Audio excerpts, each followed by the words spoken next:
En 1900, les États-Unis n'étaient pas seuls à briller sur le continent américain. Il existait un autre pays, riche, fertile, en pleine croissance, dont les économistes de Londres et de New York prédisaient qu'il deviendrait la superpuissance du XXe siècle. Ce pays possédait une population éduquée, des ressources naturelles colossales, une culture européenne et une économie d'exportation en plein essor. Ce pays, c'était l'Argentine. Mais l'Argentine n'est jamais devenue une superpuissance. Elle est devenue la seule nation de l'histoire à passer du statut de pays développé à celui de pays en développement. Elle s'est enrichie en vendant du bœuf et du blé, s'est installée dans le confort et a oublié de construire quoi que ce soit d'autre. Quand le monde a changé, l'Argentine n'a pas suivi. Elle s'est lentement, poliment, silencieusement asphyxiée. Et ce déclin n'avait rien d'aléatoire. Il était mesurable. Or, les mêmes indicateurs clignotent aujourd'hui dans un autre pays. Un pays que personne ne soupçonnerait. Le Canada. Selon les projections à long terme de l'OCDE, le Club des nations riches, le Canada est en passe de réaliser l'une des pires performances économiques du monde développé. Pas pour un an. Pour 40 ans. Ce n'est pas une récession.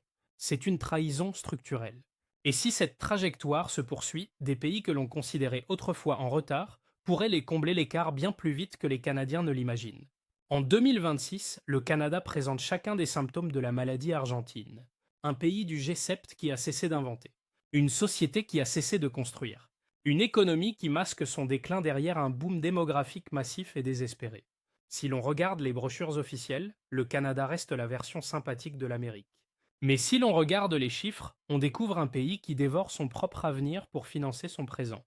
Pour comprendre l'ampleur du problème, il faut d'abord comprendre ce qu'il signifie à l'échelle d'une vie.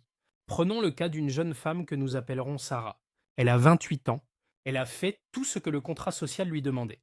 Diplômée en ingénierie des systèmes de l'université de Waterloo, sortie parmi les premières de sa promotion, embauchée dans une entreprise de logistique à Toronto pour 85 000 dollars par an. Statistiquement, Sarah est une réussite. Elle fait partie des 20% les mieux payés de sa tranche d'âge. Mais dans l'économie canadienne de 2026, la réussite ressemble étrangement à la précarité. Après impôts, il lui reste environ 5 000 dollars par mois. Le loyer moyen d'un appartement d'une chambre à Toronto tourne autour de 2 500 dollars. Ajoutez les prêts étudiants, l'alimentation et les transports, et Sarah n'épargne pratiquement rien. Quant à son avenir, la maison individuelle moyenne dans sa ville coûte 1,5 million de dollars. Pour décrocher un prêt hypothécaire, il faudrait qu'elle triple son salaire du jour au lendemain. Elle comprend qu'elle ne possédera jamais un logement dans la ville où elle est née. Elle ne construira jamais de patrimoine. Elle paiera éternellement le prêt de quelqu'un d'autre. Alors Sarah fait face à un choix. Rester au Canada, louer un sous-sol et repousser indéfiniment le moment de fonder une famille faute d'espace. Ou acheter un billet d'avion. Elle consulte les offres d'emploi à Austin, au Texas. Même poste, mêmes horaires, mais le salaire est de 140 000 dollars et la maison coûte 500 000. Le calcul est impitoyable. Et chaque année, des milliers de Sarah, les cerveaux les plus brillants et les plus productifs du pays, font leurs valises et partent. Le gouvernement les taxe pour financer leur éducation, puis offre leur productivité aux États-Unis gratuitement. Le Canada exporte ses cerveaux et importe une crise du logement. Gardez Sarah en tête, nous reviendrons à elle. Pendant que les talents s'en vont, ceux qui restent jouent un tout autre jeu. Ils ne cherchent pas à bâtir l'avenir. Ils parient sur le béton. Et cela nous amène à la bulle d'actifs la plus absurde de l'histoire récente. Dans une économie en panne, l'argent cesse d'irriguer les idées, les brevets, les entreprises, et se déverse dans les actifs fixes, la terre, la pierre et, dans le cas canadien, les lignes peintes sur l'asphalte. Le mois dernier, une place de stationnement au centre-ville de Toronto s'est vendue 100 000 dollars. Prenez une seconde pour mesurer l'absurdité de ce chiffre. Pour le prix d'un rectangle de béton ou garer une voiture d'occasion, on pourrait financer 4 années d'études à Harvard, lancer une start-up ou acheter une maison entière dans certaines régions américaines. Mais au Canada, cette somme vous offre 10 mètres carrés de ciment. Et le plus effrayant, c'est que c'était le placement le plus intelligent. Si vous aviez investi 100 000 dollars dans une petite entreprise canadienne il y a 5 ans, vous seriez noyé sous la paperasse, les taxes carbone et les charges salariales. Vous auriez peut-être fait faillite. Mais si vous aviez acheté cette place de stationnement, vous auriez probablement réalisé un rendement de 40% en franchise d'impôt. On a créé un environnement économique où il est plus sûr d'être propriétaire d'un bout de trottoir que d'être l'ingénieur qui conçoit la voiture qu'on y gare. L'investissement des entreprises au Canada est désormais 50% inférieur par travailleur à celui des États-Unis. Pendant que le capital américain court après l'intelligence artificielle et l'énergie de fusion, le capital canadien court après les condos et les places de parking. C'est la maladie argentine qui se reproduit trait pour trait.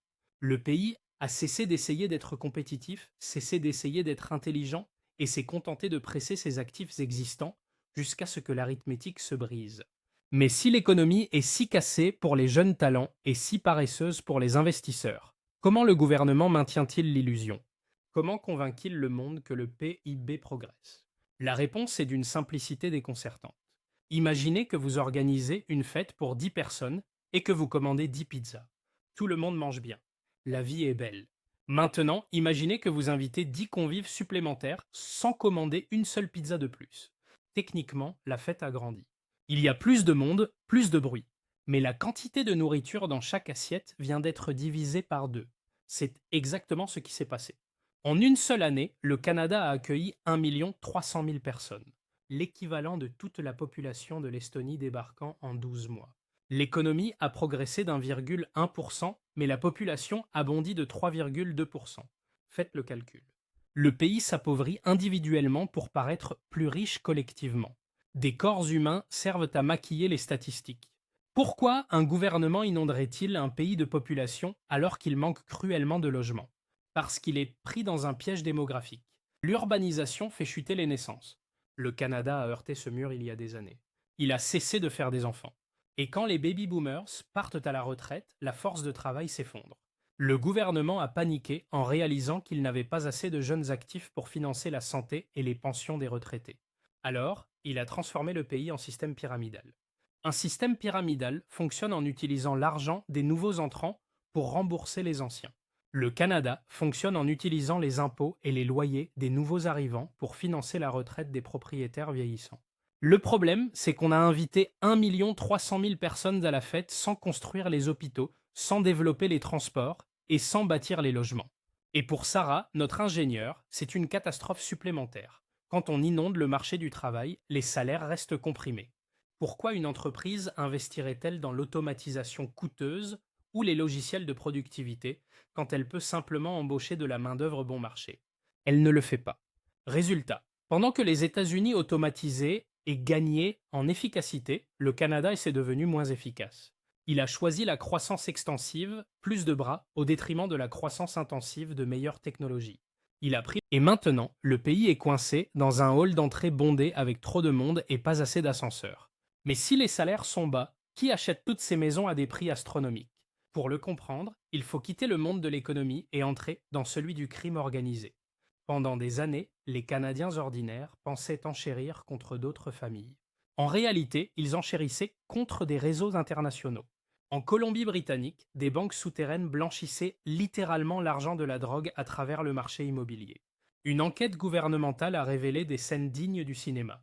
Des individus se présentèrent dans des casinos gérés par l'État avec des sacs de sport bourrés de billets de 20 $, des millions en liquide provenant du trafic. Ils achetaient des jetons, jouaient de quelques minutes, puis encaissaient. Le casino leur remettait un chèque. L'argent sale devenait propre. Et cet argent propre servait à acheter de l'immobilier. Les experts estiment qu'entre 40 et 100 milliards de dollars sont blanchis à travers le Canada chaque année. Un volume suffisant pour déformer l'ensemble du marché. Quand vous enchérissez sur une maison, vous n'êtes pas en compétition avec votre voisin. Vous êtes en compétition avec des organisations criminelles internationales. Et devinez quoi?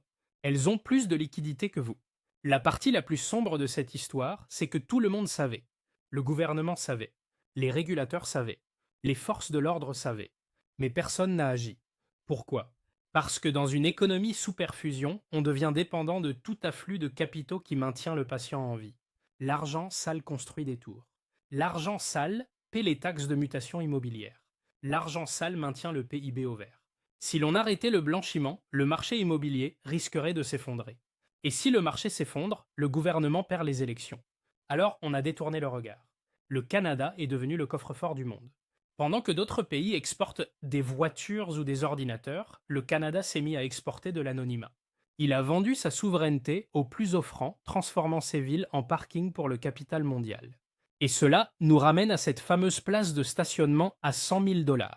Ce rectangle de béton n'est pas cher parce qu'il a de la valeur. Il est cher parce qu'il sert de réserve de valeur. C'est un lingot d'or fait d'asphalte. Un endroit où garer de l'argent que personne ne doit toucher. Alors, nous avons une population qui croît trop vite, un marché immobilier alimenté par le crime et des salaires qui stagnent. Cela ressemble à une bulle, et d'habitude, les bulles éclatent. Mais le Canada dispose d'un dernier tour dans sa manche pour empêcher l'explosion, l'endettement. L'endettement des ménages canadiens a atteint 377% du PIB. Le Canada figure désormais parmi les 4 peuples les plus endettés de la planète. Le pays n'est pas riche. Il hypothèque simplement son avenir pour payer son présent. Le crédit bon marché a servi à masquer la stagnation des salaires, mais aujourd'hui, la facture arrive. Le dollar canadien se déprécie depuis une décennie. Les Canadiens peinent au des prix de 2026 avec des salaires de 2010, en utilisant des cartes de crédit pour combler l'écart. Ce n'est d'ailleurs pas la première fois que le pays flirte avec le gouffre. En 1995, un célèbre éditorial qualifiait le Canada de pays du tiers-monde honoraire. À l'époque, la dette était hors de contrôle, le dollar ne valait plus rien. Mais le gouvernement avait reconnu le problème. Il avait taillé dans les dépenses. Il avait pris le remède amer. En 2026, c'est l'inverse. Au lieu de s'attaquer à la crise de productivité sous-jacente, on double la dose. On crée un effet de richesse artificielle. Les gens se sentent riches parce que la valeur de leur maison monte, alors ils empruntent dessus pour acheter des voitures et des vacances. Mais cette valeur est fictive, bâtie sur une bulle de crédit bon marché et d'offres artificiellement restreintes. Et quand on est noyé sous les dettes, on ne peut plus prendre de risques. On ne peut plus lancer d'entreprise. On ne peut plus quitter son emploi. On devient fragile. Et cette fragilité a contaminé l'âme même de la nation. Car au-delà de l'économie, le problème le plus profond est existentiel. Le Canada a oublié comment être un pays. En 1879, le Premier ministre John A. Macdonald avait lancé ce qu'on appelait la politique nationale, un plan audacieux pour construire un chemin de fer d'un océan à l'autre et utiliser les tarifs douaniers pour forcer les Canadiens à commercer entre eux plutôt qu'avec les États-Unis. L'objectif était l'indépendance. Bâtir une économie Est-Ouest capable de tenir debout toute seule. Mais au cours des 40 dernières années, cette vision a été démantelée pièce par pièce. Les accords de libre-échange ont réorienté l'économie du nord au sud. Le pays a cessé de construire une nation indépendante pour devenir une succursale. Il n'invente pas de technologie. Il extrait des ressources, les vend à bas prix aux États-Unis, puis rachète les produits finis avec une marge. Il envoie son pétrole au Texas pour le faire raffiner, puis le rachète sous forme d'essence. Il expédie son bois en Amérique et le rachète sous forme de meubles. Quand l'économie américaine est en plein essor, le Canada récupère les miettes. Quand elle s'effondre, il reçoit la facture. Et nulle part cette dépendance n'est plus flagrante que dans sa défense. Le Canada possède le plus long littoral du monde, incluant un Arctique en plein dégel, devenu une voie maritime stratégique pour la Russie et d'autres puissances. Pourtant, il ne dispose quasiment d'aucun sous-marin opérationnel pour le défendre. Toute sa stratégie de sécurité nationale tient en une phrase: si un problème survient, appelez Washington. C'est un pays du G7 avec l'autonomie militaire d'un protectorat. Mais l'exportation la plus tragique n'est ni le pétrole, ni le bois, ni la souveraineté. Ce sont les gens. Ce qui nous ramène à Sarah. Elle a fait ses calculs. Elle a compris qu'à Toronto, elle était structurellement condamnée à la précarité. Alors, elle a fait le choix difficile. Elle a obtenu un visa, loué un camion de déménagement et pris la route d'Austin au Texas. Sarah n'est pas un cas isolé. C'est une statistique. Selon certains rapports, entre 60 et 80% de certaines promotions en génie logiciel de l'université de Waterloo quittent le pays immédiatement après l'obtention de leur diplôme. Et pourquoi resterait-il? À Austin, Sarah gagne 140 000 $, soit près de 200 000 $ canadiens. Elle paie moins d'impôts. Elle achète une maison avec jardin pour 500 000 $. Elle obtient un médecin de famille immédiatement, alors qu'au Canada, elle était sur une liste d'attente depuis 3 ans. Le contribuable canadien dépense des centaines de milliers de dollars pour éduquer Sarah. Il finance son école primaire, subventionne ses études universitaires, paie ses soins pendant qu'elle grandit. Et au moment précis où elle devient productive, au moment où elle commence à générer des recettes fiscales, le pays l'offre gratuitement à l'économie américaine. Le Canada est l'équipe de développement des États-Unis. Il forme les joueurs, les entraîne, puis les envoie en Ligue majeure dès qu'ils atteignent leur niveau. Et qui restent? Ceux qui ne peuvent pas partir, ceux qui sont retenus par des liens familiaux, ou ceux qui sont déjà riches grâce à l'immobilier. Cela crée une spirale descendante. À mesure que les jeunes productifs s'en vont, la base fiscale se réduit, mais le coût des soins pour la population vieillissante continue d'augmenter. Le gouvernement doit alors augmenter les impôts sur les rares jeunes qui sont restés, ce qui en pousse encore davantage à partir. C'est une boucle de rétroaction du déclin. Si vous regardez cette histoire depuis l'Europe, l'Australie ou ailleurs, vous pourriez penser que cela ne vous concerne pas. Mais le Canada est le canari dans la mine. Il mène une expérience que tout le monde occidental est en train de frôler. Cette expérience s'appelle la financiarisation. L'idée qu'une économie peut survivre en échangeant des actifs au lieu de fabriquer des choses, qu'on peut remplacer l'innovation par l'immigration et la dette. Regardez les États-Unis en ce moment. Les blocages de construction en Californie, la dette nationale qui s'envole, l'obsession des rachats d'actions au détriment de la recherche. Ce sont les premiers symptômes de la maladie canadienne. Le Canada est simplement plus avancé sur le chemin. C'est le fantôme de votre avenir. Il vous montre exactement ce qui arrive quand on laisse les rentiers l'emporter. Quand on protège la valeur des actifs des anciens aux dépens de l'avenir des jeunes, le résultat n'est pas une révolution. C'est une asphyxie lente et silencieuse. Les usines ferment, les sièges sociaux déménagent, les brevets sont vendus, et le pays devient un terrain de jeu pour le capital mondial, mais un cimetière pour l'ambition locale. Alors, si le Canada n'est pas la nation modèle qu'on nous vend, qu'est-il vraiment? Ce n'est pas un musée préserve l'histoire. Le Canada efface la sienne pour construire des condos. Le Canada est un hôtel. Un hôtel, c'est un endroit agréable. C'est propre, c'est sûr, le personnel est poli. Mais personne ne vit vraiment dans un hôtel. On s'enregistre, on paie ses frais, on y dort, mais on ne construit pas d'avenir dans une chambre d'hôtel. On ne peint pas les murs.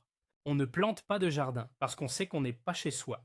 Pour l'élite mondiale, le Canada est un 5 étoiles, un coffre-fort où garer son argent, éduquer ses enfants et profiter du système de santé. Pour la classe ouvrière, c'est un motel bas de gamme, cher, exigu et temporaire. Mais pour les gens comme Sarah, ceux qui veulent réellement bâtir quelque chose, l'hôtel est complet. Ils ont compris qu'un pays est censé être un foyer. Un endroit où si l'on travaille dur, on peut s'offrir un toit. Un endroit où ses enfants vivront mieux que soi. Ce contrat social est rompu. Le pays a troqué le foyer contre l'actif financier. Et ce faisant, il a perdu la seule chose qui compte vraiment dans une économie, la conviction que demain sera meilleur qu'hier. Le rêve américain n'a pas disparu. Il est bien vivant.